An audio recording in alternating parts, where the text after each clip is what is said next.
দেবী গঙ্গা ও মহারাজ শান্তনুর জীবন কেমন ছিল? কেনই বা গঙ্গা স্বর্গীয় সুখ থাকা সত্ত্বেও মহারাজ শান্তনুকে ছেড়ে গিয়েছিলেন? আজকের ভিডিওতে পুরো ঘটনা জানব। এই কাহিনীটি আছে ব্যাসদেবের মহাভারতের আদি পর্বে। তাহলে বন্ধুরা, দেরি না করে মূল গল্পে প্রবেশ করা যাক।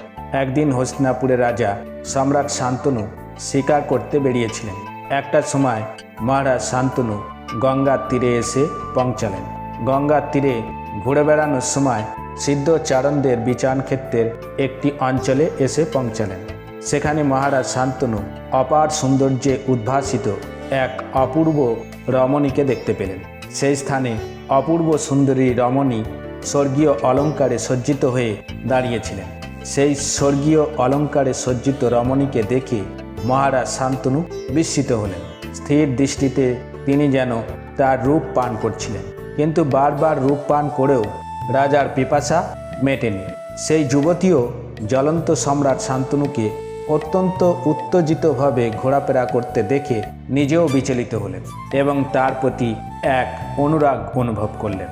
গঙ্গাও রাজার দিকে এক দৃষ্টিতে তাকিয়ে রইলেন এবং চিরকাল শান্তনুকে দেখার জন্য আকুল হয়ে উঠলেন।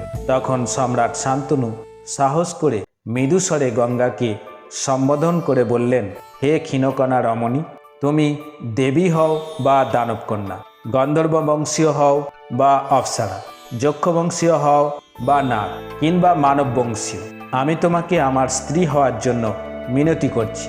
তখন সেই যুবতী হাস্য উজ্জ্বল রাজার সেই কমল ও মধুর কথা শুনে মহারাজ শান্তনুকে প্রত্যুত্তরে বললেন, হে মহারাজ, আমি আপনার স্ত্রী হব এবং আপনার আদেশ পালন করব, কিন্তু আমার কোনো কাজে, তা ভালো হোক বা মন্দ, আপনি হস্তক্ষেপ করতে পারবেন না, আর কখনো আমার সাথে অভদ্র আচরণও করবেন না।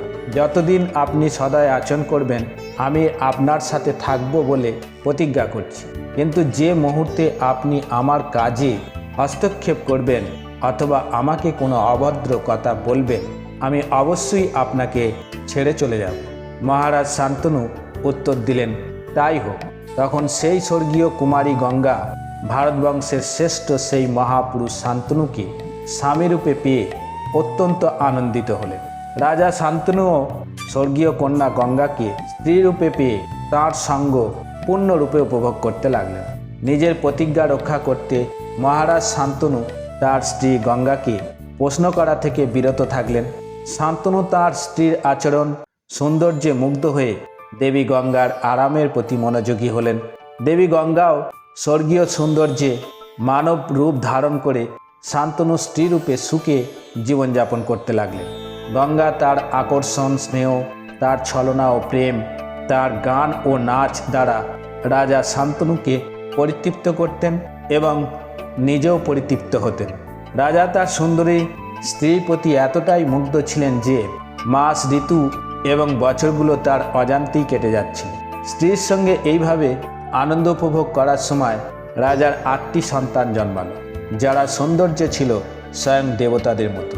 কিন্তু সন্তানদের জন্ম হওয়ার সাথে সাথেই একে একে গঙ্গা নদীতে ছুঁড়ে ফেলে দিয়ে বললেন, এটা তোমাদের মঙ্গলের জন্যই। শিশুরা ডুবে গেল এবং আর ভেসে উঠল না।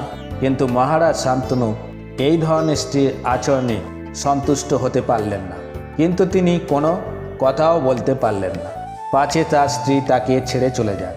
কিন্তু যখন 8ম সন্তানের জন্ম হলো এবং তার স্ত্রী আগের মতোই হাসি মুখে তাকে নদীতে ছুঁড়ে ফেলতে যাচ্ছিলেন, তখন রাজা দুঃখে ভারাক্রান্ত মুখে এবং তাকে ধ্বংসের হাত থেকে বাঁচানোর ইচ্ছায় তার স্ত্রীকে সম্বোধন করে বললেন, একে হত্যা করো না। তুমি কে? কেন তুমি তোমার নিজের সন্তানদের হত্যা করো? নিজের সন্তানদের হত্যাকারী তোমার পাপের বোঝা অনেক বড়। তখন গঙ্গা উত্তরে বললেন, হে সন্তানকামী, আমি তোমার এই সন্তানকে বিনাশ করব না, কিন্তু আমাদের চুক্তি অনুসারে তোমাদের সঙ্গে আমার অবস্থানের সময়কাল শেষ হয়েছে। আমি গঙ্গা, মহর্ষিগণ সর্বদা আমার পূজা করে, দেবতাদের উদ্দেশ্য সাধনের জন্যই আমি এতকাল তোমাদের সঙ্গে বাস করছি। আমি একে সঙ্গে নিয়ে যাচ্ছি, উপযুক্ত বয়সে আপনাকে ফিরিয়ে দেব বলে গঙ্গা চলে গেলেন। বন্ধুরা, এই জন্যই গঙ্গা মহারাজ শান্তনুকে ছেড়ে চলে গিয়েছিলেন। যদি ভিডিওটি ভালো লাগে, বিধাতার কথা চ্যানেলটি সাবস্ক্রাইব করে পাশে থাকবেন। আজ এই পর্যন্ত, নমস্কার।